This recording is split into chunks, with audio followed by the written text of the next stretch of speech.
Muy bien, tenemos ahora que hablar de economía, como siempre, en términos facilitos, con nuestra compañera, querida amiga también Paola del Carte de la Red de Estudios para el Desarrollo, que ya podemos felicitarte en público, Paolita, porque ya luces la pancita. Gracias. Nuevamente vas a ser mamita, así que desde aquí, desde el matinal, un abrazo gigante por esta nueva etapa, segunda vez que la vas a vivir. Segunda vez, así es. Muy bien, Pao. Entonces vamos a hablar ahora de la economía boliviana y lo paralelo que se puede vivir en nuestro país. Luego haremos un comparativo interesante, así que adelante, Pao. Sí, de hecho, en este momento Bolivia vive momentos bastante complicados. Hay protestas, se ha venido cubriendo en Latina también, lo he visto, protestas porque hay escasez de productos, porque las cosas están subiendo de precio, no hay dólares en la economía. Y cuando les cuente un poco qué es lo que está pasando, qué es lo que ha pasado, a todos los no tan jóvenes, quizás de mi prom para arriba, les va a sonar a historia conocida porque esto ya lo vivimos nosotros, ¿no?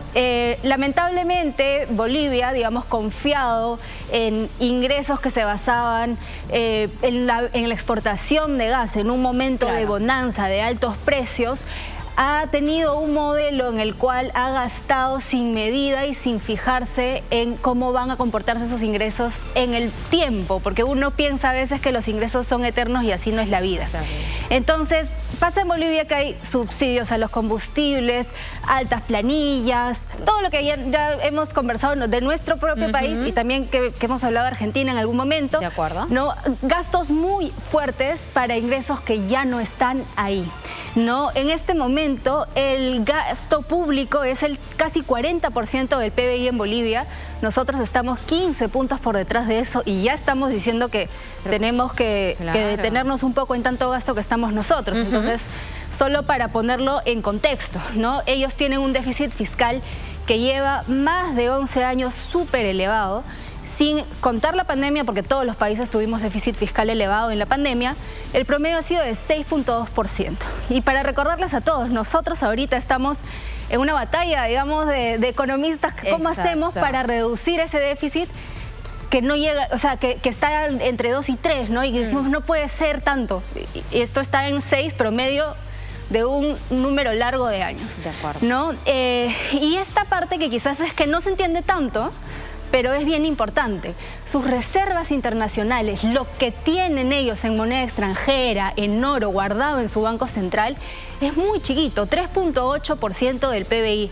Y esto se lo han comido totalmente. O sea, esto es casi 90% menos de lo que tenían en el 2014. Que es como el respaldo que te da si quieres tener créditos internacionales y más, ¿verdad? Sí, así es. Si quieres créditos internacionales, se fijan, ¿tiene reservas o no tiene reservas para repagarme si algo le pasa? Y eso también encarece el crédito de los ciudadanos, por ejemplo, encarece el crédito a los ciudadanos, imposibilita las acciones que puede tomar el Banco Central. ¿Y por qué ha bajado tanto esas reservas en comparación a como vamos a ver luego lo que nos ocurre a nosotros? Ellos mantienen un tipo de cambio fijado, ¿no? Ellos fijan su tipo de cambio. Claro, muchas veces las personas quisiéramos que no suba, que no baje el tipo de cambio, pero a veces por empecinarse en este tiene que ser el número, pero el mercado se mueve alrededor, tienes que gastar tus reservas para mantener ese número. Ellos han comido las reservas, las han usado en pagar los subsidios a importaciones de los combustibles, las han usado en financiar lo que acá nunca se haría desde las últimas reformas, ¿no? En que el Banco Central financie al Estado y sus gastos. Eso no puede ser. Ese es el tipo de cambio oficial. El tipo de cambio oficial es casi 7, pero este es 8.59 bolivianos, es a lo que se encuentra fuera de Bolivia, porque en Bolivia no hay dólares. Es bien complicado que los bolivianos encuentren dólares y eso es bien problemático porque ellos importan bastante, no solamente combustibles, importan medicamentos. El 90% de sus medicamentos son importados. Ahora hay muchos pacientes que están teniendo problemas importantes. Oncológicos y más. Así es, ¿no? Entonces, bueno, como te decía al comienzo, ¿no? Al comienzo todo era bonanza porque los ingresos por los combustibles, pero no se reinvirtió, no se aseguraron de que esos ingresos continúen en el tiempo y además los precios del gas bajaron en un momento. Así que los ingresos bajaron muchísimo, ¿no? Ellos están produciendo menos porque se les acaban sus reservas, no tienen nuevos yacimientos porque no han explorado. y a la vez no tienen con qué pagar las importaciones de combustibles que necesitan. Entonces están en un contexto en el cual no hay simplemente, o sea, están en un contexto de escasez. Es muy complicado y las personas obviamente en su día a día lo están sintiendo. Importante algo que dijiste allí, ahora que pasamos además a Perú, no han explorado, es decir, no se ha incentivado además la exploración, que finalmente es inversión privada también muchas veces, porque los privados gastan en ver si es que hay gas por aquí o por allá de su bolsillo. Y cuando ya tienen asegurado, ¿verdad?, que hay un yacimiento, pueden allí hacer algo mucho más grande, importante para poder comenzar a retirar el mineral de la bien interesante, porque acá también cada vez que tenemos discusiones electorales volvemos a ese punto, ¿no? Y va a ser importante que recordemos este caso y lo analicemos más a fondo ahora que nos vuelva a tocar ese análisis.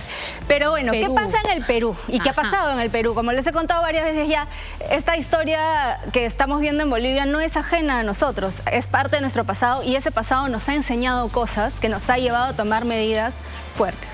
Una importante fue darle independencia absoluta a nuestro Banco Central de Reserva. Nuestro Banco Central de Reserva tiene reservas y no se las presta al Estado. Está prohibido, no se puede, no se hace. Porque esas reservas son nuestra garantía, esas reservas nuestro respaldo. Sirven para mantener nuestra política cambiaria, para mantener estables los precios de la economía. Esas reservas tienen una finalidad, que no son el presupuesto público. Además tenemos reglas fiscales. No podemos irnos demasiado en déficit fiscal, en gasto público, en endeudamiento. Eso es una diferencia bien importante con otros países de la región. Nuestras reservas internacionales netas son prácticamente el 30% del PBI, son 40 veces más que en el caso de Bolivia, porque hemos sido muy cuidadosos con esto, ¿no? Y eso sí es bien importante, ¿no? Entender la importancia de estas reservas, de respetar esta independencia del Banco Central y dejarlo trabajar como bien ha venido haciendo. Lo último es cómo es nuestro régimen cambiario. El tipo de cambio en el Perú tiene esto que llamamos flotación sucia. ¿Qué significa eso? No es fijo, no tenemos un tipo de cambio fijo. Si el tipo de cambio tiene que subir, va a subir, pero el Banco Central sí hace operaciones de venta, de compra, para que no suba tanto, para que las subidas y las bajadas sean un poquito más suaves. Y eso ha llevado, si uno revisa las cifras, a que tengamos una de las monedas más estables de la región en los últimos años. Y Paola, no lo hemos mencionado ahora mismo, pero tenemos que tener mucho ojo y cuidado con esas iniciativas legislativas que finalmente sí están echando mano de los recursos del Estado, cuestión que no debería pasar constitucionalmente hablando y que podrían perjudicar a largo plazo también los recursos del país. Es importantísimo que lo digas porque en verdad eso que viene ocurriendo en nuestro país con la política, digamos, fiscal, desde los gastos que promueve el Congreso, de las cosas que permite el Ministerio de Economía, nos preocupa porque la política fiscal, la política monetaria son nuestros bastiones, digamos, en eso somos los buenos de la clase, en eso somos buenos, no lo podemos perder. Y ya vemos que muchas veces la gente dice PBI, cosas que suenan lejanas, de economistas, lo que quieras, pero ya vimos que afecta a las personas todos los días. Como siempre, gracias por hablarnos en Facilito de Economía, Paola. Quédate, por favor, para que acompañes en la pausa, porque ya viene el Checho, ya viene también novedades sobre la Copa América, así que Pao y Bebé nos acompañan a la pausa. Cuídense mucho. Ya venimos.